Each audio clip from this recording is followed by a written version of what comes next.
Okay, let's talk about stitching and flipping. In my Land of the Sky quilt pattern collection, Mount Pisgah involves stitch and flips. The concept is simple. You're taking a half square triangle and you're exchanging a corner so that you're changing the color of the corner. And this will make sense as I demonstrate. But here we have an HST, and the Mount Pisgah pattern says to take your piece of C fabric and draw a line corner to corner. I've just used a pencil. And you want to be as accurate as you can because the points here, the corners here matter.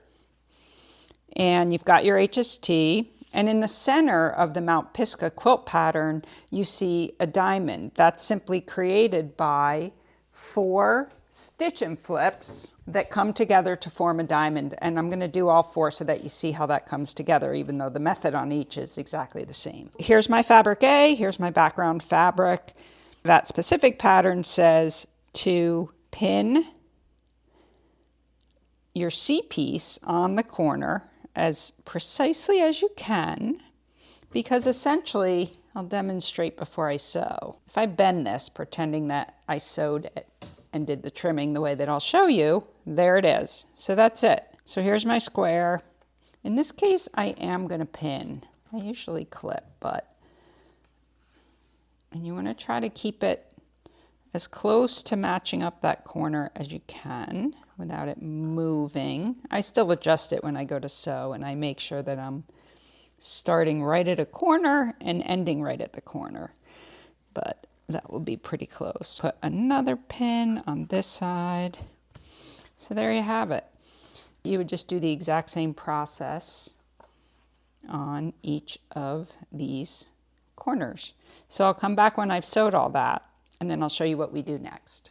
I sewed corner to corner exactly on the marked line that I had marked on my C fabric. This is going to fold over, right, and create my stitch and flip. Let me grab my ruler.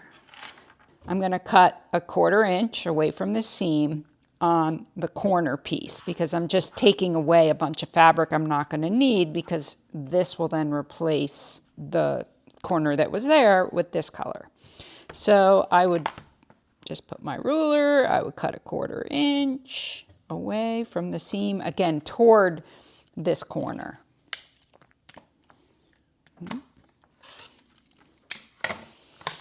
And then it looks like this, and then you're just gonna press that new seam open. So let's do that. I'll show you what I mean. I'm going to do this on the other piece as well. So there it is. I cut the seam, and now I've got my stitch and flip. And I see that my sides are lined up really well, and that is one of the 4 pieces that will come together to form a diamond in Mount Pisgah quilt pattern. So let me do the other one.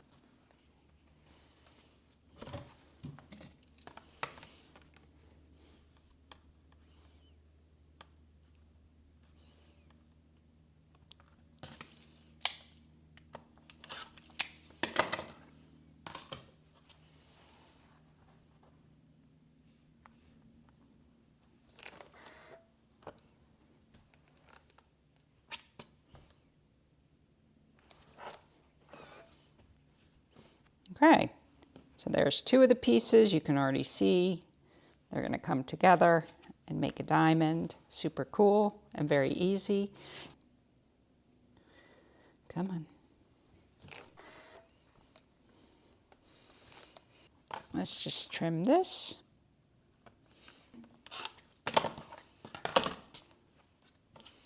Press it open.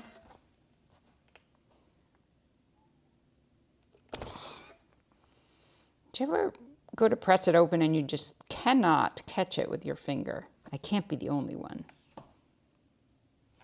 And that's as simple as, oops, I messed up that seam, as stitch and flip is. So if you do them all consistently, when you sew these together, or when, you know, the piecing comes together, they will make a diamond. So have fun stitch and flipping. It's super easy. Happy quilting!